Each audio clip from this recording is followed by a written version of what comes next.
को एंजॉय कर रहे होंगे। आप लोगों की खिदमत में एक बार फिर हाजिर हूँ सरदार खान एक नई वीडियो के साथ। आ जाओ थोड़ी सी केमिस्ट्री सीखते हैं। टॉपिक आप लोगों को दिखाई दे रहा है हाइड्रोजन बाउंडिंग। नाम तो सुना होगा हाइड्रोजन बाउंडिंग, हाइड्रोजन बाउंड या हाइड्रोजन बाउंडिंग। डिटेल से समझाऊंगा, वीडियो शायद थोड़ी लंबी हो जाए। ये बोर्ड पे मैंने कुछ पॉइंट्स लिखे, इसके अलावा भी बहुत सारी चीजें इनके टाइप्स के बारे में, मतलब मैं इंशाल्लाह ये कहूंगा कि इससे बेहतरीन और डिटेल वीडियो आप लोगों ने इससे पहले हाइड्रोजन बॉन्ड के बारे में नहीं देखी होगी। बहरहाल स्टार्ट करते हैं। हाइड्रोजन बाउंडिंग या हाइड्रोजन बाउंड मैं आप लोगों को पहले भी समझा चुका हूं कि बाउंड और बाउंडिंग में थोड़ा सा फर्क है। बाउंड जो है वो एक फोर्स है, जबकि बाउंडिंग जो है वो एक प्रोसेस को कहते हैं। अब हाइड्रोजन बॉन्डिंग का एक और नाम भी है मेरे भाई। हाइड्रोजन बॉन्डिंग को हम लोग ब्रिज बॉन्डिंग भी कहते हैं। आप इनको क्या भी कह सकते हो, ब्रिज भी कह सकते हो। ब्रिज तो जानते हो एक पुल की तरह है, आप इनको ब्रिज बॉन्डिंग भी कह सकते हो। हाइड्रोजन बॉन्डिंग या ब्रिज बॉन्डिंग, ठीक है। देखो लफ्ज से पता चलता है कि हाइड्रोजन बाउंडिंग यानी इसमें हाइड्रोजन होगा, हाइड्रोजन एटम होगा। कौन कौन से कंडीशन है, क्या शरायत है। एक शर्त तो ये है, लफ्ज से पता चलता है हाइड्रोजन मतलब इसके अंदर एक तो कौन सा एटम होना लाजमी है, हाइड्रोजन एटम होना लाजमी है। लेकिन याद रखें मेरे भाई, इस तरह भी नहीं है कि जहां पर आपको हाइड्रोजन एटम दिखाई दे आप कहोगे कि ये हाइड्रोजन बाउंडिंग है। नहीं, हाइड्रोजन एटम मस्ट है, लेकिन इसके साथ कुछ और भी कंडीशन है। चलो देखते हैं, स्टेप बाय स्टेप तमाम चीजें सिखाऊंगा, इंशाल्लाह सबको समझ में आ जाएगा। बहरहाल मैंने लिखा है, थोड़ा सा डेफिनेशन पे आ जाते हैं। The special type of physical bound. अब आप लोगों ने पढ़ा होगा फिजिकल बाउंड, मैंने आप लोगों इससे पहले वीडियो बनाई थी, अगर आपने वो वीडियो नहीं देखी वो देख लो। केमिकल और फिजिकल बाउंड के दरमियान क्या फर्क है, टाइप्स ऑफ बाउंड वाला आप सर्च करें लर्क बाई सरदार तो आपको मिल जाएगा। The special type of physical bound यानी ये फिजिकल बाउंड है, केमिकल बाउंड नहीं है। इन विच हाइड्रोजन एटम, जिसमें हाइड्रोजन एटम, ठीक है। एक स्पेशल किस्म की फिजिकल बॉन्ड है जिसमें hydrogen atom of one molecule, किसी एक मॉलिक्यूल का हाइड्रोजन बॉन्ड, यानी एक मॉलिक्यूल है। यहां पर आ जाए एग्जांपल से आप लोगों को वो भी सब स्टेप समझाता रहूंगा। ये देखो HF आपके पास एक मॉलिक्यूल है कि नहीं है, दूसरा HF भी आपके पास एक मॉलिक्यूल है कि नहीं है। मतलब ये भी हमारे पास दो एटम मिलकर मॉलिक्यूल बना लेते हैं, इतना तो आप सबको पता है ना। ये भी हमारे पास क्या है, मॉलिक्यूल। ये भी हमारे पास क्या है भाई साहब, ये भी हमारे पास मॉलिक्यूल है। सही है। अब याद रखिए हाइड्रोजन बाउंडिंग यहां पर दो मॉलिक्यूल के बीच में होगा, दो एटम के दरमियान में नहीं। खैर मैंने लिखा है of one molecule is linked. जब हाइड्रोजन एटम समझ लो इस मॉलिक्यूल पर आ जाए दूसरे मॉलिक्यूल पर, इसका जो हाइड्रोजन एटम है, इसका जो हाइड्रोजन एटम है लिंक हो, ठीक है, is linked with the lone pair of electronegative atom like fluorine, oxygen and nitrogen of other molecule. वो वर्ड्स बाद में समझाता हूं, फिलहाल इतना समझ लो कि हाइड्रोजन बाउंडिंग इन चीजों में हो सकता है, फ्लोरीन, ऑक्सीजन, नाइट्रोजन। यानी आप याद कर सकते हो फोन के नाम से, हाइड्रोजन बॉन्डिंग फोन के अंदर है। मतलब एक तरफ से तो हाइड्रोजन होगा, दूसरी तरफ से आपके पास फोन होगा, फ्लोरीन, ऑक्सीजन और नाइट्रोजन, इन तीनों में से कोई भी हो सकता है। ये बात याद रखें। जिस तरह मैंने कुछ एग्जांपल दिए हैं, HF, HF मतलब यहां पर कौन मौजूद है, फ्लोरीन मौजूद है। यहां पर H2O में ऑक्सीजन मौजूद है।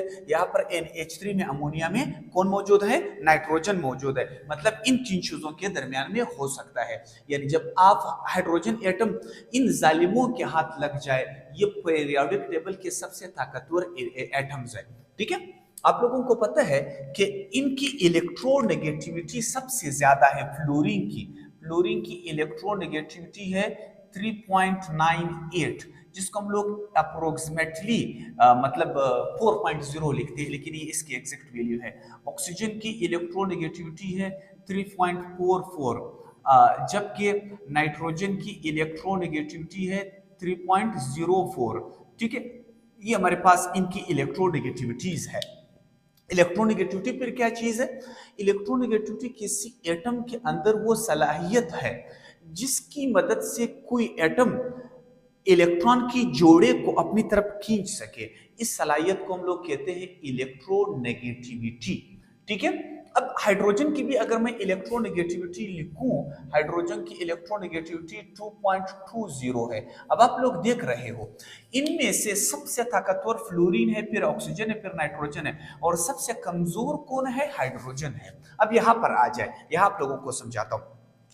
समझ लो हाइड्रोजन और फ्लोरीन के दरमियान कोवेलेंट बॉन्ड है मेरे भाई, ये हाइड्रोजन बॉन्ड नहीं है, दिस इज कोवेलेंट बॉन्ड। ये भी हाइड्रोजन और फ्लोरीन के दरमियान कोवेलेंट बॉन्ड है। अब इस कोवेलेंट बॉन्ड को जरा समझते हैं। कोवेलेंट बॉन्ड तो आप लोग जानते हो, जहां पर इलेक्ट्रॉन की शेयरिंग हुई हो। ताकतवर कौन सा एटम है? फ्लोरीन है कि हाइड्रोजन है? आप लोग कहोगे सर फ्लोरीन है। तो फ्लोरीन क्या करेगा? इलेक्ट्रॉन की जोड़े को अपनी तरफ खींचेगा। जोड़ा कहां से आया? एक इसका अपना इलेक्ट्रॉन था, एक हाइड्रोजन एटम ने जो इलेक्ट्रॉन शेयर किया था उनके साथ, इसको अपनी तरफ खींच लिया जोड़े को। जोड़ा मतलब एक अपना इलेक्ट्रॉन, एक हाइड्रोजन का इलेक्ट्रॉन। तो नेट रिजल्ट ये हुआ कि फ्लोरीन के ऊपर पार्शियल नेगेटिव आया, जबकि हाइड्रोजन के ऊपर पार्शियल पॉजिटिव आया। पार्शियल नेगेटिव और पार्शियल पॉजिटिव का मतलब है, पार्शियल नेगेटिव का मतलब है इलेक्ट्रॉन को सिर्फ अपनी तरफ खींचा है, गेन नहीं किया है। ठीक है, मतलब कोवेलेंट बॉन्ड है, आयोनिक नहीं है। यहाँ पर फ्लोरीन ने इलेक्ट्रॉन को खींचा है, पार्शियल नेगेटिव पार्शियल पॉजिटिव। यहाँ पर भी सेम केस है, partial positive negative partial positive. यहाँ पर फिर इलेक्ट्रॉन की जोड़े देख रहे हो, मैंने किसके करीब जाहिर किए हैं? फ्लोरीन के करीब जाहिर किए हैं। तो ओवरऑल ये मॉलिक्यूल अभी बन चुका है पोलर, ये मॉलिक्यूल भी क्या बन चुका है? पोलर। अब कुछ स्टूडेंट्स यहाँ गलती कर बैठते हैं, यहाँ गलती कर बैठते हैं। वो ये समझते हैं कि इस पार्शियल पॉजिटिव को उस पार्शियल नेगेटिव के साथ अटैच करते हैं और इसको कहते हैं हाइड्रोजन बॉन्ड। मेरे भाई ऐसा नहीं है। पार्शियल पॉजिटिव पार्शियल नेगेटिव अगर अटैच हो जाते हैं और ये मॉलिक्यूल, आप लोगों को पता है, ये मॉलिक्यूल बन जाता है पोलर मॉलिक्यूल। कौन सा मॉलिक्यूल बन जाता है? पोलर। ठीक है, और ये मॉलिक्यूल भी क्या बन जाता है? पोलर। ठीक है, और आप लोगों को एक खास बात बता दूं, दो पोलर मॉलिक्यूल के बीच में जो फिजिकल बॉन्ड है, इसको हम लोग कहते हैं डाइपोल डाइपोल फोर्सेस। इसको हम लोग क्या कहते हैं? यानी यहाँ पर हाइड्रोजन बॉन्ड नहीं है मेरे भाई, यहाँ पर डाइपोल डाइपोल है। अगर आप उसकी बात करें तो इसका मतलब ये हुआ कि कुछ खास बात है उसके अंदर, हाइड्रोजन बॉन्ड के अंदर। हाइड्रोजन बॉन्ड के अंदर खास बात यह है कि ये जो पार्शियल पॉजिटिव हाइड्रोजन है जाकर पार्शियल नेगेटिव के साथ अटैच नहीं होगा, बल्कि पार्शियल पॉजिटिव लोन पेयर के साथ अटैच होगा। किसके साथ? लोन पेयर के साथ। लोन पेयर उम्मीद आप लोग जानते होंगे, अगर नहीं जानते जरा जान लो। ये देखिए, फ्लोरीन के टोटल 9 इलेक्ट्रॉन्स है, 2 के शेल में और 7 एल में। आखिरी शेल में कितने हैं? 7 इलेक्ट्रॉन्स है। 7 में से कितने ने बॉन्ड बनाया है? सिर्फ एक ने बॉन्ड बनाया है। किसके साथ? हाइड्रोजन के साथ। कितने इलेक्ट्रॉन्स रह गए जिन्होंने बॉन्ड नहीं बनाया है? सर 6 इलेक्ट्रॉन्स रह गए। ये देखिए, एक इलेक्ट्रॉन ये है जिन्होंने बॉन्ड बनाया, 2 3 4 5 6 7। इनको अभी हम लोग कहते हैं लोन पेयर। क्या कहते हैं? लोन पेयर इलेक्ट्रॉन का वो जोड़ा होता है जो कि आखिरी शेल में हो लेकिन इसने बाउंड नहीं बनाया हो। तो फ्लोरीन के पास 3 लोन पेयर्स है। अब आप समझ जाओगे 2 मिनट में। अब हाइड्रोजन बॉन्ड क्या है?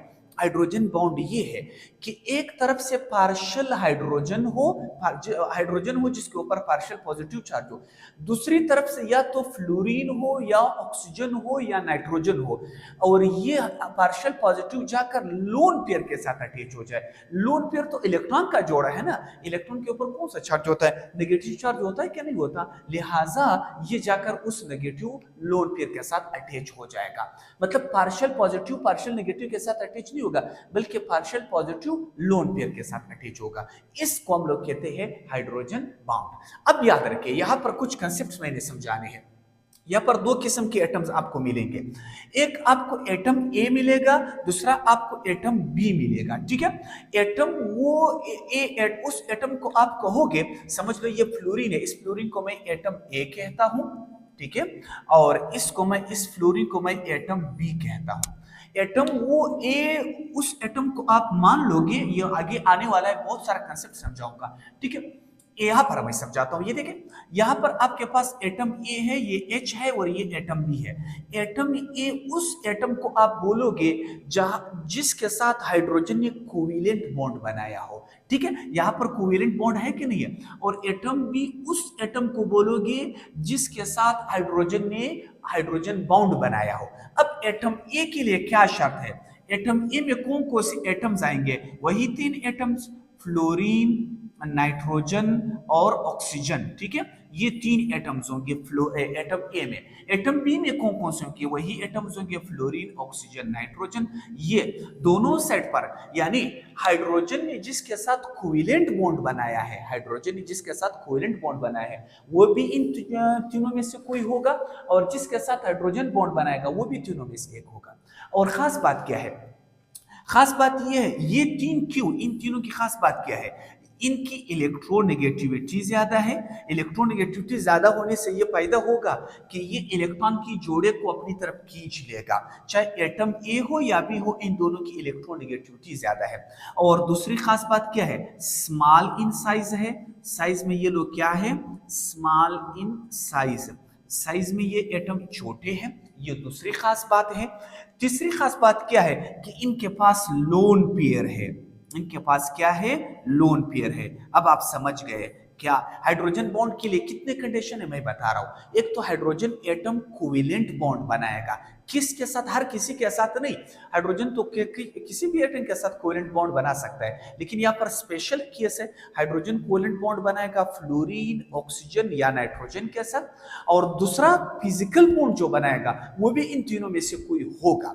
अब इनकी खास बात क्या है? कि इनकी इलेक्ट्रोनेगेटिविटी ज्यादा है, नंबर 1, ये साइज में छोटे हैं, नंबर 2, और इनके साथ लोन पेयर होता है, नंबर 3। याद रखिए, खास बात सुनो, हाइड्रोजन बॉन्ड वाहिद फिजिकल बॉन्ड है जिसमें इलेक्ट्रॉन का किरदार होता है। पिछली वीडियो में मैंने बताया था कि फिजिकल बॉन्ड में इलेक्ट्रॉन का कोई किरदार नहीं होता, लेकिन हाइड्रोजन बॉन्ड वाहिद फिजिकल बॉन्ड है जिसमें इलेक्ट्रॉन का किरदार होता है, मतलब जो लोन पेयर की वजह से बन जाता है। क्लियर है? यहां तक ये कंसेप्ट जरूर याद रखो कि हाइड्रोजन बॉन्ड वाहिद फिजिकल बॉन्ड है जिसमें इलेक्ट्रॉन की इन्वॉल्वमेंट होती है, इलेक्ट्रॉन का किरदार होता है।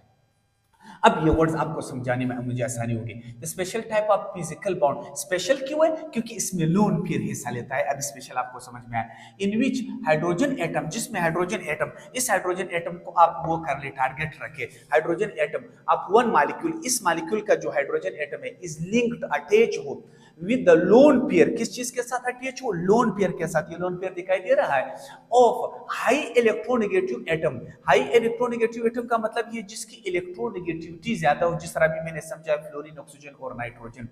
Like fluorine, hydrogen and oxygen of other molecule, दूसरे मॉलिक्यूल की तरफ से क्या हो, मतलब एक तरफ से तो हाइड्रोजन फ्लोरीन वगैरह के साथ अटैच हो, दूसरी तरफ से भी वही बात हो। यहां पर याद रखिए, गलती मत करना मेरे भाई, ये हाइड्रोजन बॉन्ड नहीं है, ये भी हाइड्रोजन बॉन्ड नहीं है, ये भी कोवेलेंट बॉन्ड है, ये भी कोवेलेंट बॉन्ड है। हाइड्रोजन बॉन्ड दो मॉलिक्यूल के दरमियान में अमूमन होता है, दो मॉलिक्यूल के दरमियान में है, यानी इस मॉलिक्यूल और इस मॉलिक्यूल को मिलाने वाली जो बॉन्ड है इसको हम लोग हाइड्रोजन बॉन्ड भी कहते हैं और ब्रिज बॉन्ड भी कहते हैं। और ये एक स्पेशल टाइप है डाइपोल डाइपोल की। डाइपोल डाइपोल और हाइड्रोजन बॉन्ड में क्या है फर्क है? डाइपोल डाइपोल भी दो पोलर मॉलिक्यूल के दरमियान है, यहाँ भी ये भी दो पोलर मॉलिक्यूल के दरमियान है, लेकिन वहां पर लोन पेयर का कोई किरदार नहीं है, यहाँ पर लोन पेयर का किरदार होता है, लोन पेयर इसमें हिस्सा लेता है। इसी तरीके से पानी में भी हाइड्रोजन बॉन्ड मौजूद है। पानी के अंदर भी कौन सा बॉन्ड मौजूद है? हाइड्रोजन बॉन्ड मौजूद है। पानी में आप लोग जानते हो जो हमारे पास ऑक्सीजन एटम है ना, ऑक्सीजन के टोटल 8 इलेक्ट्रॉन है, 2 के शेल में 6 एल में, आखिरी शेल में कितने आ गए मेरे भाई? 6 आ गए। 6 में से कितने ने बॉन्ड बनाए हैं आप लोग जानते हो मेरे भाई? कितने बॉन्ड बनाए हैं? 2 ने बॉन्ड बनाए, किसके साथ? हाइड्रोजन के साथ। ताकतवर कौन है? इलेक्ट्रॉन की जोड़े को मैं किसके करीब जाहिर करूंगा? ऑक्सीजन के करीब, क्योंकि ऑक्सीजन ने इलेक्ट्रॉन को खींच लिया है, अपने इलेक्ट्रॉन को भी और हाइड्रोजन के इलेक्ट्रॉन को भी। बहरहाल ऑक्सीजन के ऊपर partial negative, partial positive, partial negative, partial positive, इसी तरह partial negative, partial positive, partial negative, partial positive. अब क्या होगा मेरे भाई? ये देखिए, ये जो पार्शियल पॉजिटिव हाइड्रोजन है ये जाकर इस दूसरे मॉलिक्यूल के लोन पेयर के साथ क्या हो जाएगा? तो यहाँ पर आपके पास कौन सा बॉन्ड बनेगा? हाइड्रोजन बॉन्ड बनेगा। अब मैंने यहाँ पर दिलचस्प चीज और सिखाई है, जानते हो ROH, ये हमारे पास अल्कोहल है। अल्कोहल आप लोग उम्मीद है जानते होंगे, ऑर्गेनिक केमिस्ट्री आप लोगों की स्ट्रांग होगी, ठीक है? अल्कोहल है हमारे पास। अब जाकर पानी ने अल्कोहल के साथ हाइड्रोजन बॉन्ड बनाया। यहाँ पर मैंने 2 हाइड्रोजन बॉन्ड समझाए हैं, एक तो पानी और पानी के दरमियान में, एक पानी और अल्कोहल के दरमियान में। यहाँ देखिए, अल्कोहल में हमारे पास R है, R कार्बन एटम की तादाद को शो कर रहा है, अल्काइल रेडिकल है, वेरिएबल ग्रुप है। और हमारे पास ऑक्सीजन है, एक बार फिर ऑक्सीजन इलेक्ट्रॉन की जोड़े को अपनी तरफ क्या कर चुका है? खींच चुका है। तो यहाँ पर हाइड्रोजन बॉन्ड नहीं, गलती मत करना, ठीक है। हाइड्रोजन बॉन्ड अब यहाँ और वहाँ के बीच में है, ठीक है, या तो कोवेलेंट बॉन्ड है, ठीक है। अब ये जो लोन पेयर है ऑक्सीजन का, वो जाकर पार्शियल पॉजिटिव हाइड्रोजन के साथ अटैच हो जाएगा, तो एक बार फिर आपको क्या मिल जाएगा, हाइड्रोजन बॉन्ड मिलेगा। इसी तरीके से अमोनिया में भी हमारे पास हाइड्रोजन बॉन्ड है। अमोनिया में क्या है, NH3 ये हमारे पास जो नाइट्रोजन एटम है, नाइट्रोजन एटम के टोटल कितने इलेक्ट्रॉन्स है आप लोग जानते हो, टोटल 7 इलेक्ट्रॉन्स है क्या नहीं है, 2 के शेल में 5 एल में, आखिरी शेल में कितने भैया 5 है कि नहीं है। 5 में से कितने ने बॉन्ड बनाए, 3 ने बॉन्ड बनाए, कितने रह गए, 3 ने बॉन्ड बनाए, कितने रह गए, 2 रह गए, जिसको हम लोग लोन पेयर कहते हैं। मतलब अब आप समझ गए कि हाइड्रोजन बॉन्ड के लिए लोन पेयर का होना लाजमी है। अगर लोन पेयर नहीं हो तो हाइड्रोजन बॉन्ड नहीं बन सकता, ठीक है। अब यहाँ पर फिर यही केस है कि ये इलेक्ट्रॉन किसके, मैंने हाइड्रोजन के नाइट्रोजन के ऊपर पार्शियल नेगेटिव लगाए हैं, जबकि हाइड्रोजन के ऊपर पार्शियल पॉजिटिव, हाइड्रोजन के ऊपर पार्शियल पॉजिटिव, नाइट्रोजन के ऊपर पार्शियल नेगेटिव। लेकिन पार्शियल पॉजिटिव पार्शियल नेगेटिव के बीच में बॉन्ड नहीं बनेगा, बल्कि पार्शियल पॉजिटिव और लोन पेयर के बीच में बॉन्ड बनेगा। यहाँ पर भी हाइड्रोजन बॉन्ड है। तो ये था हाइड्रोजन बॉन्ड का इंट्रोडक्शन। अभी भैया बहुत कुछ चीजें बहुत कुछ सिखाना है और बहुत कुछ इंशाल्लाह आप सीख जाओगे। अभी कुछ पॉइंट्स एक बार क्लियर करो। मैंने लिखा है weaker then covalent bond. Hydrogen bond याद रखिए, हाइड्रोजन बॉन्ड कोवेलेंट बॉन्ड से कमजोर होता है। कोवेलेंट बॉन्ड चूंकि केमिकल बॉन्ड है, केमिकल बॉन्ड हमेशा फिजिकल बॉन्ड से मजबूत होता है, ठीक है। कोवेलेंट बॉन्ड से भी कमजोर है हाइड्रोजन बॉन्ड, आयोनिक बॉन्ड से भी कमजोर है, मेटालिक बॉन्ड से भी कमजोर है, कोऑर्डिनेट कोवेलेंट बॉन्ड से भी कमजोर है। मतलब केमिकल बॉन्ड से कमजोर बॉन्ड है। लेकिन मैंने लिखा है stronger than van der Waals forces, van der Waals forces से ये मजबूत बॉन्ड है।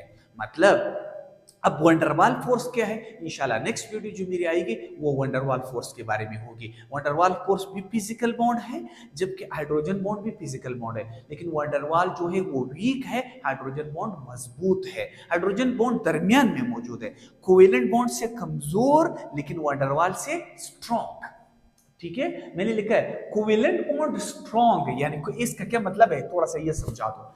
देखो कोवेलेंट बॉन्ड की जो बाउंड एनर्जी है, बाउंड एनर्जी से मुराद ये वो एनर्जी है, अगर हम लोग चाहते हैं कि कोवेलेंट बॉन्ड टूट जाए, अगर हम चाहते हैं कि कोवेलेंट बॉन्ड टूट जाए, तो हम लोगों ने कितनी एनर्जी देनी होगी मेरे भाई, 200 किलो जॉल पर मोल, ठीक है। यानी ये इसकी बाउंड एनर्जी, कोवेलेंट बॉन्ड को तोड़ने के लिए इतनी एनर्जी रिक्वायर्ड है, जो कि बहुत ज्यादा एनर्जी है। लेकिन हाइड्रोजन बॉन्ड को तोड़ने के लिए कितनी एनर्जी रिक्वायर्ड है, 8 किलो जूल पर मोल से लेकर 42 किलो जूल पर मोल तक है। अब कौन सा बॉन्ड मजबूत हुआ, कोवेलेंट बॉन्ड मजबूत हुआ, उसकी बाउंड एनर्जी 200 किलो जूल पर मोल है, जबकि इसकी 8 किलो जूल पर मोल से लेकर 42 किलो जूल पर मोल तक है। मतलब फिक्स नहीं है, ये अप्रोक्सीमेट वैल्यूज है, लेकिन फिर भी वो तो ये तो 42 तक जाता है, वो 200 तक है। लेकिन वंडरवाल फोर्स की जो बॉन्ड एनर्जी है वो लेस देन 8 किलो जूल पर मोल है। अब आप समझ गए कि सबसे ज्यादा बॉन्ड एनर्जी किसकी है, कोवेलेंट बॉन्ड की है, इसके बाद फिर हाइड्रोजन बॉन्ड है, इसके बाद फिर वंडरवाल फोर्स है। मतलब हाइड्रोजन बॉन्ड दरमियान में है, हाइड्रोजन बॉन्ड कोवेलेंट बॉन्ड से कमजोर है, जबकि वंडरवाल फोर्स से स्ट्रॉन्ग है। यहां तक उम्मीद है आप लोगों को बात समझ में आई होगी। अब वंडरवाल फोर्स क्या है, नेक्स्ट वीडियो इंशाल्लाह आप लोग डिटेल से सीखोगे कि वंडरवाल फोर्स क्या है। फिलहाल इतना समझ लो, वो भी फिजिकल बॉन्ड है। लेकिन एक्सेप्शनल केस में एक चीज बताई है, थोड़ा सा एक्सेप्शनल केस बाद में समझाऊंगा, एक चीज समझाऊंगा। देखो ये बोर्ड में बिठा रहा हूं, ठीक है, ये मैं बिठा रहा हूं, ये जगह थोड़ा सा एक्सेप्शनल केस आप लोगों को समझा दो, एक्सेप्शनल केस का क्या मतलब है। ओके, उम्मीद है आप लोग क्लास को एंजॉय कर रहे होंगे। रमज़ान का महीना है, इस वक्त मेरे ख्याल में 4 बजे हैं, और सरदार की वीडियो भी बना रहे हैं, मूड बराबर है। उम्मीद है आप लोगों के भी रमज़ान रोज़ा आपके लिए आसान होगा। अच्छा, आते हैं वापस। क्या समझा रहा था मैं, ये देखो मैंने लिखा है कि for example covalent bond, covalent bond, covalent bond, फिर लिखता हूं HB यानी हाइड्रोजन बॉन्ड, फिर लिखता हूं कोवेलेंट बॉन्ड, 3 केसेस लिखता हूं। ये क्या है, ये भी आप लोग डिटेल तसल्ली से समझ जाओगे। हाइड्रोजन बॉन्ड ये दूसरा केस है, तीसरा केस ये है कि कोवेलेंट बॉन्ड, कोवेलेंट बॉन्ड, और यहां पर आपके पास है हाइड्रोजन बॉन्ड, ठीक है। अब क्या है, तीन केसेस है। देखो, कोवेलेंट बॉन्ड हमेशा मजबूत होगा किस चीज से, यानी बाउंड एनर्जी की अगर हम बात करें, कोवेलेंट बॉन्ड हमेशा मजबूत होगा हाइड्रोजन बॉन्ड से, मतलब ग्रेटर देन, बड़ा होगा, ठीक है, मजबूत होगा, या बराबर होगा या लेस होगा। कौन सा केस सही है सर? एक केस तो लाजमी तौर पर सही है, खामखा फर्स्ट केस ही सही है, क्योंकि कोवेलेंट बॉन्ड हाइड्रोजन बॉन्ड से मजबूत होता है। दूसरा मतलब ये कि कोवेलेंट बॉन्ड हाइड्रोजन बॉन्ड के बराबर है, इसका मतलब क्या है कि दोनों की बॉन्ड एनर्जी सेम है। और तीसरा केस ये कि कोवेलेंट बॉन्ड हाइड्रोजन बॉन्ड से कमजोर है। ये केस तो बिल्कुल भी सही नहीं हो सकता। दिलचस्प बात सुनिए, गौर गौर से सुनिए। एक केस ऐसा भी है कि कोवेलेंट बॉन्ड और हाइड्रोजन बॉन्ड दोनों बराबर होते हैं। याद रखिए, गौर से सुनिए। अगर आपसे कोई पूछे कि आया कोवेलेंट बॉन्ड हाइड्रोजन बॉन्ड के बराबर आ सकता है, या हाइड्रोजन बॉन्ड इतना मजबूत हो सकता है कि वो कोवेलेंट बॉन्ड के बराबर आ जाए, आप कहोगे यस, एक स्पेशल केस है, एक एक्सेप्शनल केस है, एक खास केस है। केमिस्ट्री में तो एक्सेप्शनल होते हैं।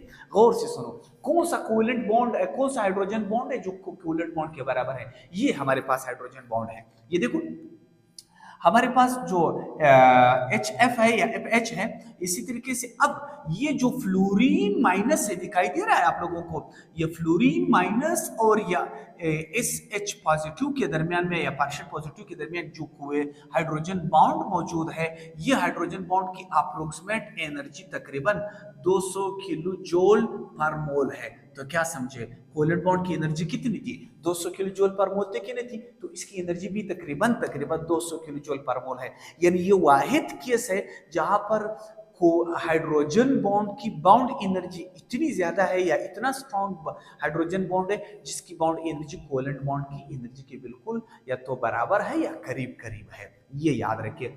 ये हमारे पास कौन सा बॉन्ड, पार्शियल पॉजिटिव हाइड्रोजन और फ्लोरीन नेगेटिव के बीच में, एक तो सादा फ्लोरीन होता है, ये फ्लोरीन नेगेटिव फ्लोरीन है जो कि बहुत स्ट्रॉन्ग हाइड्रोजन बॉन्ड बनाएगा, और इस हाइड्रोजन बॉन्ड की जो एनर्जी है वो बिल्कुल कोवेलेंट बॉन्ड के बराबर रहेगी। उम्मीद है यहां तक आप लोगों को बात समझ में आई होगी।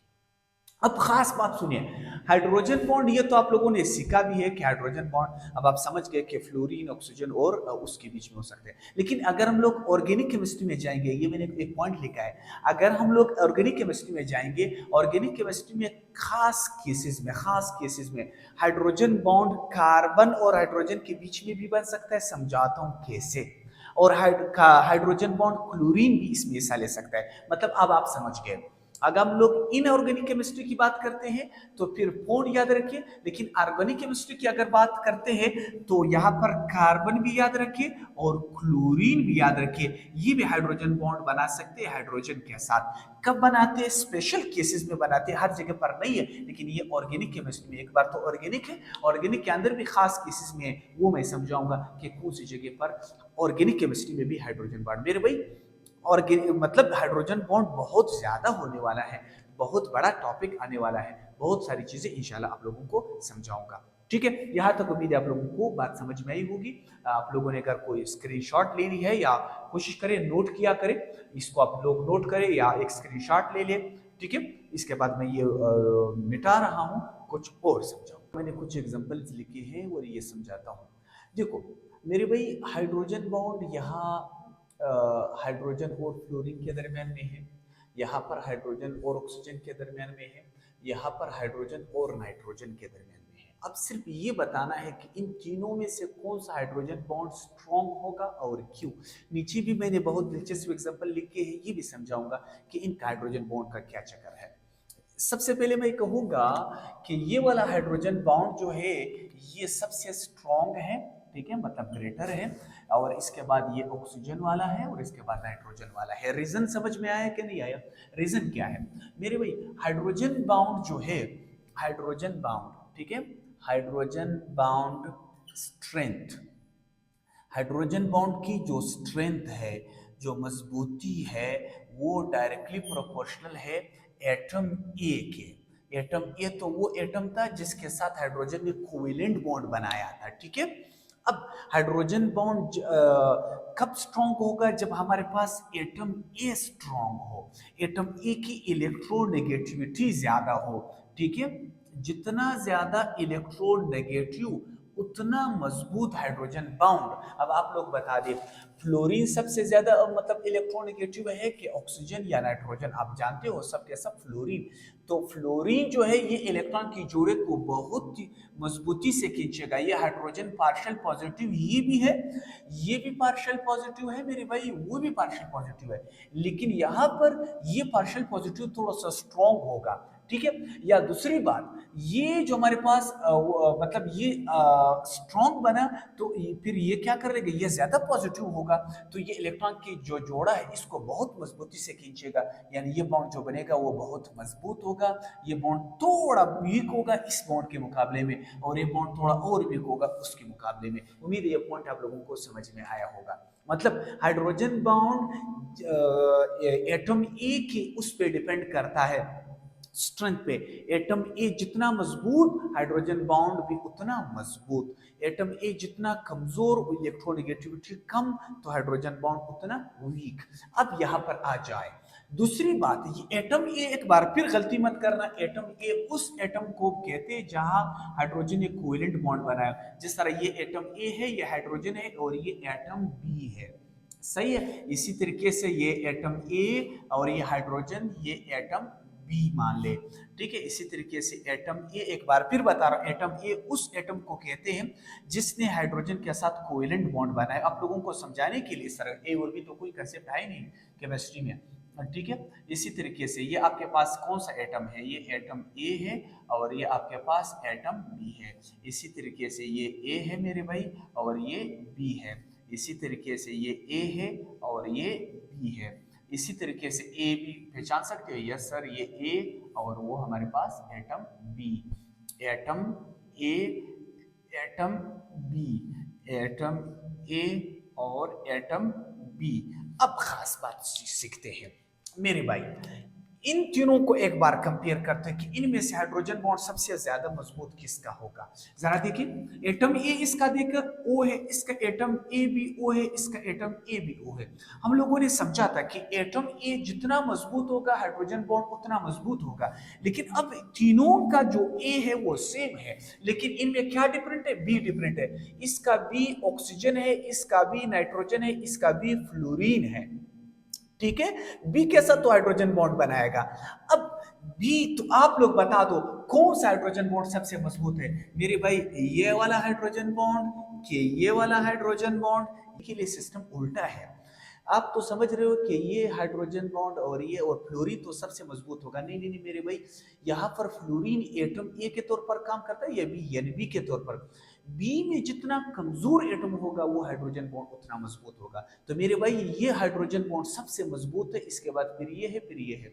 इसी तरह मैंने ये भी लिखा है कि देखो, नाइट्रोजन नाइट्रोजन नाइट्रोजन तीनों का एटम ए सेम है कि नहीं है। एटम बी में नाइट्रोजन है, ठीक है। यहाँ पर हमारे पास क्या है, ऑक्सीजन है, फ्लोरीन है, तो सबसे मजबूत बॉन्ड ये वाला होगा, ठीक है। इसी तरीके से हमारे पास क्या है, एटम ए सबका सेम है, फ्लोरीन है, लेकिन atom B nitrogen oxygen fluorine, सबसे मजबूत नाइट्रोजन हाइड्रोजन बॉन्ड ये। हाइड्रोजन बॉन्ड दो चीजों पे डिपेंड करता है, एटम ए और एटम बी पर, ठीक है। एटम ए जितना मजबूत, हाइड्रोजन बॉन्ड भी उतना मजबूत, लेकिन एटम ए जितना कमजोर, बी जितना कमजोर, हाइड्रोजन बॉन्ड उतना मजबूत, ठीक है। तो हाइड्रोजन बॉन्ड जो है वो एटम ए की स्ट्रेंथ का डायरेक्टली प्रोपोर्शनल है, लेकिन एटम बी की इनवर्सली प्रोपोर्शनल है। उम्मीद है आप लोगों को बात समझ में आई होगी। अभी और भी बताना है, थैंक यू।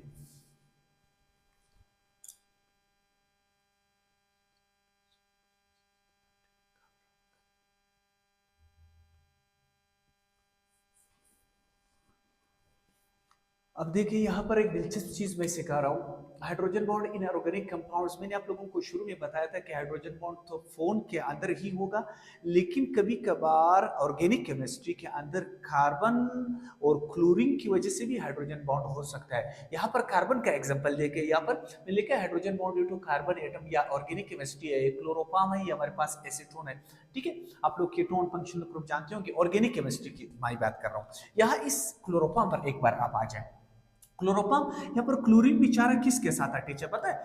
कार्बन बेचारा, कार्बन यहाँ पर क्लोरीन, या इस साइड पर भी क्लोरीन, इस साइड पर भी क्लोरीन। और आप लोगों को पता है क्लोरीन जो है वो कार्बन से ताकतवर है, इसकी इलेक्ट्रोनेगेटिविटी तकरीबन 3.00 है और कार्बन की इलेक्ट्रोनेगेटिविटी 2.50 है। तो ताकतवर कौन हुआ? क्लोरीन। इस तरफ भी क्लोरीन, इस तरफ भी क्लोरीन, उस तरफ भी क्लोरीन। तो क्या करेगा?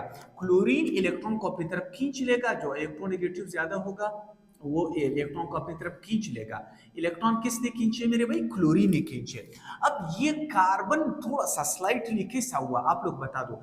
ये क्लोरीन तो स्लाइटली नेगेटिव हुआ, नेगेटिव, ये भी नेगेटिव और ये भी नेगेटिव। कार्बन कैसा हुआ? चूंकि कार्बन के ऐसे इलेक्ट्रॉन दूर गए, ये पार्शियल पॉजिटिव और ये भी पार्शियल पॉजिटिव, यहाँ पर भी पार्शियल पॉजिटिव। अब कार्बन के पास यूं समझ लो फिलहाल इलेक्ट्रॉन नहीं है, ये इलेक्ट्रॉन से दूर गए हैं। तो ये किसके इलेक्ट्रॉन को खींचेगा पता है? ये इलेक्ट्रॉन को खींचेगा हाइड्रोजन के इलेक्ट्रॉन को। हाइड्रोजन से कहेगा कि भाई ये तो फिर हाइड्रोजन से ताकतवर है, हाइड्रोजन की इलेक्ट्रोनेगेटिविटी 2.20 है और इसकी 2.50 है। तो ये यहाँ पर हाइड्रोजन पार्शियल पॉजिटिव हो जाएगा। मतलब क्लोरीन खुद नहीं खींचे, क्लोरीन की मजबूरी थी। वजह क्या थी? कार्बन की, कार्बन की इलेक्ट्रॉन किसने खींचे? क्लोरीन ने। क्लोरीन, कार्बन ने आकर हाइड्रोजन के इलेक्ट्रॉन को खींच लिया। अब ये पार्शियल पॉजिटिव बना और ये पार्शियल नेगेटिव बना। अब यहाँ पर आप लोगों को पता है ऑक्सीजन के पास तो लोन पेयर होता है, ठीक है, एसीटोन के केस में। अब जाकर कहां पर हाइड्रोजन और ऑक्सीजन के लोन पेयर के साथ हाइड्रोजन बॉन्ड बनेगा कि नहीं बनेगा? तो आप लोगों को उम्मीद है ये बात भी समझ में आई होगी कि हाइड्रोजन बॉन्ड ऑर्गेनिक केमिस्ट्री में भी आ सकता है, कार्बन एटम की वजह से भी हाइड्रोजन बॉन्ड बन सकता है। ये वो केस है, जरूर याद रखिए मेरे भाई, सब सुनिए कि ये वो वाला केस है जहां पर हाइड्रोजन बॉन्ड बना है कार्बन एटम की वजह से। वैसे अमूमन हम लोग बच्चों को 19th के बच्चों की तरह सिखाते हैं कि हाइड्रोजन बॉन्ड बस सिर्फ फ्लोरीन, ऑक्सीजन और नाइट्रोजन की वजह से हो सकता है, लेकिन कार्बन केस वाला याद रखिए, क्लोरीन वाला केस भी याद रखिए, और ये कार्बन वाला केस है। उम्मीद है आप लोगों को ये पॉइंट समझ में जरूर आया होगा।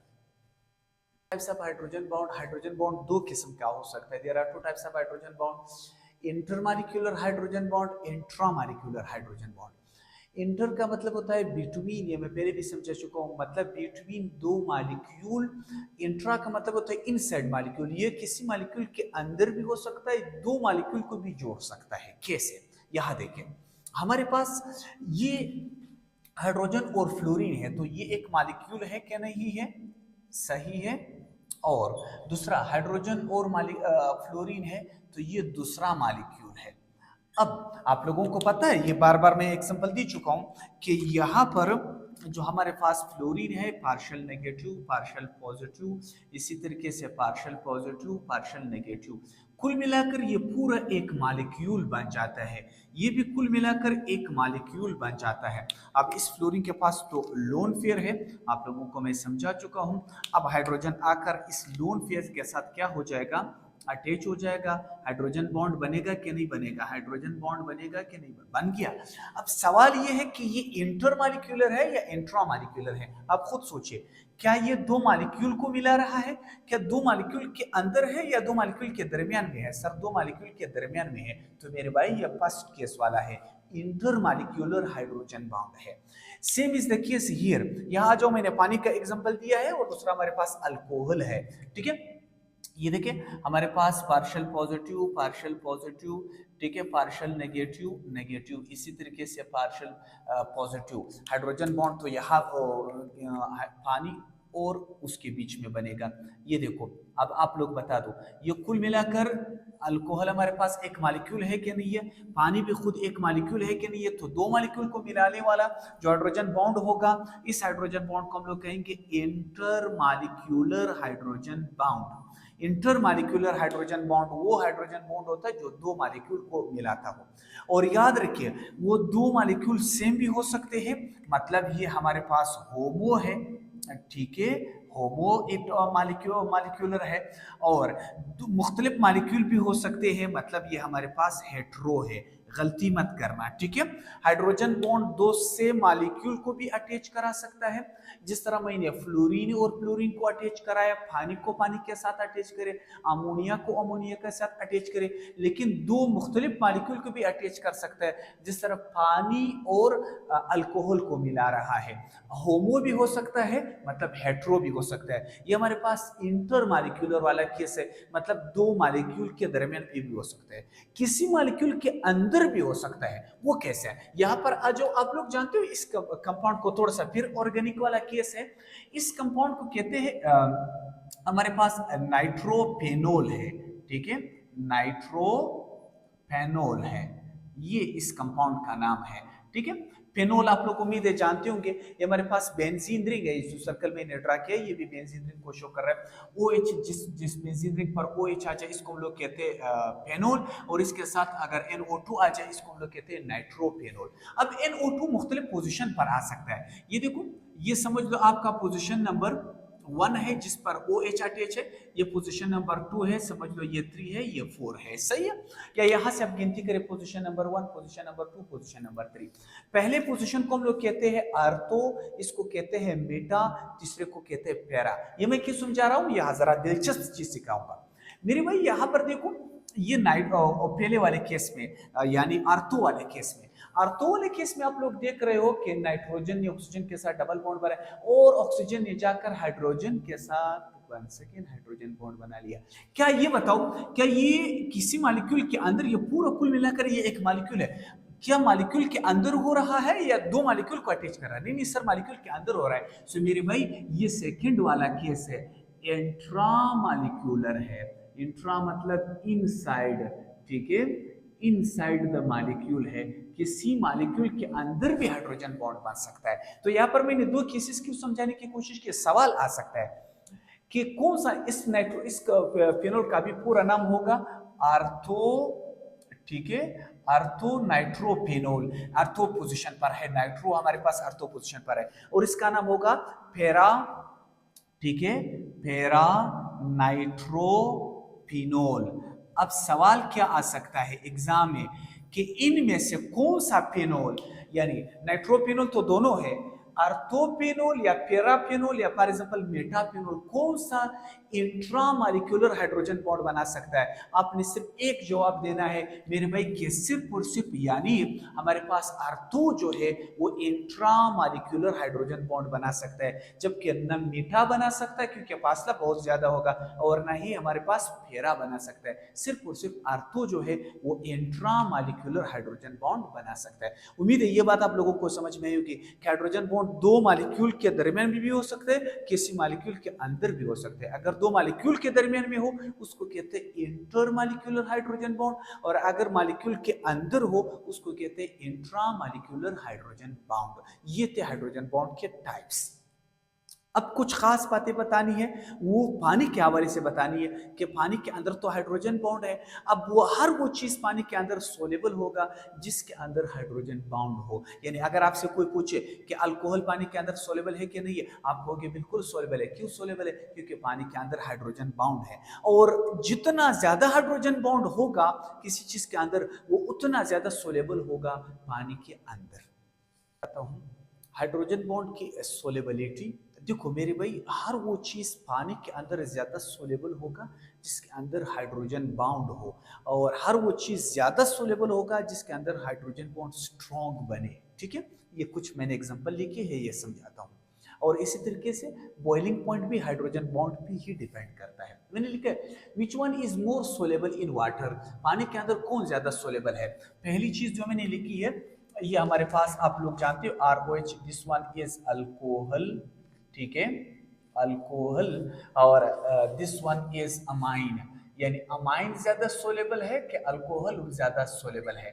हम देखेंगे कि जिसमें हाइड्रोजन बाउंड होगा वो ज्यादा सोलेबल होगा, और जिसमें हाइड्रोजन बाउंड नहीं होगा वो कम सोलेबल होगा। पहला केस तो ये है। तो आ जाए देखते हैं, मैंने इधर एक्सप्लेनेशन दी है। ये हमारे पास ROH है, यहाँ पर तो हाइड्रोजन बाउंड है, आप लोगों को पता है कि हाइड्रोजन और ऑक्सीजन के बीच में हाइड्रोजन बाउंड है।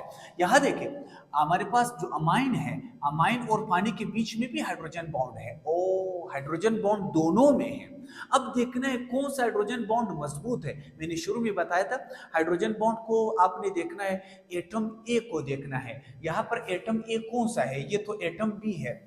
एटम बी दोनों का सेम है, यहाँ पर बी ऑक्सीजन है, यहाँ पर बी ऑक्सीजन है, बी तो दोनों का सेम है। ए इसका कौन है, ऑक्सीजन, ए इसका कौन है, नाइट्रोजन। तो ए जितना मजबूत हाइड्रोजन बॉन्ड उतना मजबूत, जितना हाइड्रोजन बॉन्ड मजबूत बनेगा वो ज्यादा वाटर सोलेबल होगा। तो आप लोग मेरी बात को समझ गए कि आप कहोगे कि alcohol is more soluble than amine. वजह क्या है कि अल्कोहल के अंदर हाइड्रोजन बॉन्ड स्ट्रॉन्ग है, जबकि अमाइन के अंदर हाइड्रोजन बॉन्ड वीक है। क्लियर है, जितना मजबूत हाइड्रोजन बॉन्ड वो उतना ज्यादा वाटर सोलेबल है। पहला केस। दूसरा केस समझ लो, फिर मैंने लिखा है कि हमारे पास Na+ है, सोडियम है, या समझ लो बिल्कुल NaCl ही ले लो, नमक ले लो। नमक ज्यादा सोलेबल है, आम सादा घरेलू नमक। या हमारे पास अमोनियम आयन ज्यादा सोलेबल है, NH4 ज्यादा सोलेबल है। तो फिर हम लोगों ने देखना है जिसमें हाइड्रोजन बॉन्ड होगा वो ज्यादा वाटर सोलेबल होगा, और जिसमें हाइड्रोजन बॉन्ड नहीं होगा वो कम वाटर सोलेबल होगा। तो लेट्स स्टार्ट। ये देखें हमारे पास जो Na+ है, क्या Na+ पानी के साथ हाइड्रोजन बॉन्ड बना रहा है? नहीं सर। यहाँ पर कौन सा है, ये मैं इंशाल्लाह उसमें सिखाऊंगा। ये हमारे पास आयन डाइपोल है। कौन सा है? ये हमारे पास आयन डाइपोल फोर्सेस है। ये वंडरवाल फोर्स में हम सीखेंगे, आयन डाइपोल फोर्सेस है। ठीक है, आयन डाइपोल फोर्सेस हमारे पास वंडरवाल फोर्स की एक किस्म है। किस चीज की किस्म है? वंडरवाल ठीक है, फोर्स की एक किस्म है। वंडरवाल फोर्स 5 किस्म की है। वंडरवाल फोर्स आप लोगों को पता है, वंडरवाल फोर्स मैंने शुरू में बताया था। वंडरवाल फोर्स हाइड्रोजन बॉन्ड से वीक है कि नहीं है? तो यहाँ पर आ जाओ, अमाइन हमारे पास जो वो हमारे पास अमोनियम आयन है। ये हमारे पास कौन सा आयन है? अमोनियम आयन है। तो आप लोग अभी डिसाइड करें कि अमोनियम आयन ज्यादा सोलेबल है या सोडियम आयन ज्यादा सोलेबल है। आप कहोगे कि अमोनियम आयन ज्यादा सोलेबल है, क्योंकि अमोनियम आयन पानी के साथ हाइड्रोजन बॉन्ड बना सकता है, जबकि Na जो है या NaCl जो है वो पानी के साथ हाइड्रोजन बॉन्ड नहीं बनाता, बल्कि वो हमारे पास आयन डाइपोल फोर्स बनाता है, वंडरवाल फोर्स बनाता है। वंडरवाल फोर्स हाइड्रोजन बॉन्ड से वीक होता है। मतलब आप समझ गए कि सोलेबिलिटी हाइड्रोजन बॉन्ड पे डिपेंड करती है, किसी चीज की सोलेबिलिटी, वो भी खासकर पानी के अंदर। दूसरी चीज, बॉइलिंग पॉइंट भी हाइड्रोजन बॉन्ड पे भी डिपेंड करता है। बॉइलिंग पॉइंट, ये देखो, ये आप लोगों को पता है, ये एक ही ग्रुप से H2O H2S, मतलब ये ग्रुप नंबर 16 है। ग्रुप नंबर 16 आप लोग जानते हो, ओ स्टाइल से थेल पोलिश। ठीक है, अब इसके कुछ कंपाउंड्स है, देखो सब में हमारे पास हाइड्रोजन आ रहा है, H2O H2S H2SE H2TE। ठीक है, तो ये बताओ कि इनमें सबसे ज्यादा बॉइलिंग पॉइंट किसका ज्यादा होगा? आप लोगों को पता है? वंडरवाल फोर्स जिनको आता है या जिनको नहीं आता वो थोड़ी मेरी बात समझ लो। वंडरवाल फोर्स डिपेंड करता है उस पर, मास जिसका जितना ज्यादा होगा, मॉलिक्यूलर वेट जितना ज्यादा होगा, वो उतना ज्यादा मतलब उसका बॉइलिंग पॉइंट ज्यादा होगा। तो आप लोग बता दो, ऑक्सीजन, सल्फर, सिलीनियम, टेलुरियम, जितना हम लोग ज्यादा नीचे आते हैं तो मास नंबर तो बढ़ जाता है। ठीक है, तो होना क्या चाहिए? होना ये चाहिए कि इन सब में से सबसे ज्यादा बॉइलिंग पॉइंट जो होगा वो लास्ट वाले कंपाउंड का होना चाहिए। जिस तरह H2O H2A, मतलब तरतीब ये होना चाहिए कि ये सबसे कम बॉइलिंग पॉइंट, इसके बाद ये वाला बॉइलिंग पॉइंट और ये वाला बॉइलिंग पॉइंट। लेकिन ऐसा नहीं है, ऐसा नहीं है। पानी जाकर पानी का बॉइलिंग पॉइंट सबसे ज्यादा है मेरे भाई, पानी का बॉइलिंग पॉइंट सबसे ज्यादा है। बाकियों का ऑर्डर सही है, लेकिन पानी के लिए ऑर्डर नहीं। पानी जाकर सबसे शुरू में आ जाएगा, लास्ट में आ जाएगा। रीजन क्या है पता है? पानी के अंदर हाइड्रोजन बाउंड है, क्योंकि हाइड्रोजन बाउंड तो वंडरवाल फोर्स से मजबूत है। ठीक है, बाकियों में वंडरवाल फोर्स है, जबकि पानी के अंदर वंडरवाल फोर्स नहीं बल्कि हाइड्रोजन बॉन्ड है। ठीक है, इसी तरीके से हमारे पास ये देखो हैलोजन है, ग्रुप नंबर 17 है। ग्रुप नंबर 17 हैलोजन तो आप सब लोग जानते होंगे, फ्लोरीन, ठीक है, क्लोरीन, ब्रोमीन, आयोडीन, अस्टाटीन। ठीक है, अब सवाल ये आता है कि हमारे पास HF है, HCl है, HBr है, HI है। इनमें से बॉइलिंग पॉइंट किसका ज्यादा होगा? बॉइलिंग पॉइंट की प्योरिटी हम लोग इसको देखते हैं कि मास किसका ज्यादा है। मास नंबर तो HI का सबसे ज्यादा आ रहा है, लेकिन ऑर्डर यही होगा, हम लोग जो समझते हैं कि ये ऑर्डर होगा, लेकिन वंस अगेन HF सबसे ज्यादा बाजी ले जाएगा। HF का बॉइलिंग पॉइंट सबसे ज्यादा होगा, ग्रेटर देन, इससे बड़ा, इससे बड़ा। क्यों? क्योंकि HF के अंदर कौन सी बॉन्ड मौजूद है मेरे भाई? हाइड्रोजन बॉन्ड मौजूद है। उसी तरह पानी के अंदर भी हाइड्रोजन बॉन्ड मौजूद है। किसी चीज के अंदर हाइड्रोजन बॉन्ड जितना ज्यादा होगा या हाइड्रोजन बॉन्ड होगा, उसका बॉइलिंग पॉइंट भी उतना ज्यादा होगा और वो उतना ज्यादा वाटर सोलेबल भी होगा। उम्मीद है यहाँ तक आप लोगों को बात समझ में आई होगी। ये एग्जांपल भी आप लोगों को क्लियर हो चुके होंगे। क्या आपको पता है पानी का जो एक मॉलिक्यूल है वो 4 हाइड्रोजन बॉन्ड बनाता है? ठीक है, आप लोगों को दिखाई दे रहा है 2 ऑक्सीजन की वजह से और 2 हाइड्रोजन की वजह से। ये दरमियान वाले मॉलिक्यूल आप टारगेट में रखें। ये वाला जो मॉलिक्यूल है हमारे पास, इसने कितने हाइड्रोजन बॉन्ड बनाए हैं पता है? इसमें ऑक्सीजन के पास 2 लोन पेयर है। ठीक है मेरे भाई, ऑक्सीजन के पास जब 2 लोन पेयर है तो जाकर एक हाइड्रोजन बॉन्ड यहाँ बनेगा इस लोन पेयर की वजह से, इस दूसरे मॉलिक्यूल के साथ एक इस लोन पेयर की वजह से दूसरा हाइड्रोजन बॉन्ड बनेगा और एक पार्शियल पॉजिटिव से दूसरे ऑक्सीजन के साथ अटैच हो जाएगा। ये नंबर 3 हाइड्रोजन बॉन्ड होगा, एक पार्शियल पॉजिटिव से इधर। तो 1 water molecule can form 4 hydrogen bonds. कितने हाइड्रोजन बॉन्ड बना सकता है? 4 हाइड्रोजन बॉन्ड बना सकता है। इसलिए तो पानी लिक्विड हालत में है। याद रखिए, अगर सवाल आ जाए कि पानी लिक्विड क्यों है, क्योंकि आप बोलोगे कि पानी के अंदर हाइड्रोजन बाउंड मौजूद है। अगर पानी के अंदर हाइड्रोजन बाउंड ना होता और वो भी 4 हाइड्रोजन बॉन्ड ना होते तो पानी गैसियस हालत में होते और इसी तरीके से पानी का बॉइलिंग पॉइंट भी 100 डिग्री सेंटीग्रेड जितना ज्यादा नहीं होता। ठीक है, और खास बात एक और चीज बता दूं, आप लोगों को पता है पानी और पेट्रोल को अगर आप एक जगह पर रख ले, ठीक है, समझ लो एक 2 बर्तन ले ले, एक बर्तन में पेट्रोल ले ले, दूसरे बर्तन में पानी ले ले, दोनों को धूप में रखे, कौन ज्यादा खुश्क हो जाएगा? मेरा सवाल है। आप फौरन फटाफट जवाब दोगे कि सर पेट्रोल ज्यादा खुश्क हो जाएगा। क्यों? रीजन क्या है? केमिस्ट्री क्या कहती है पता है?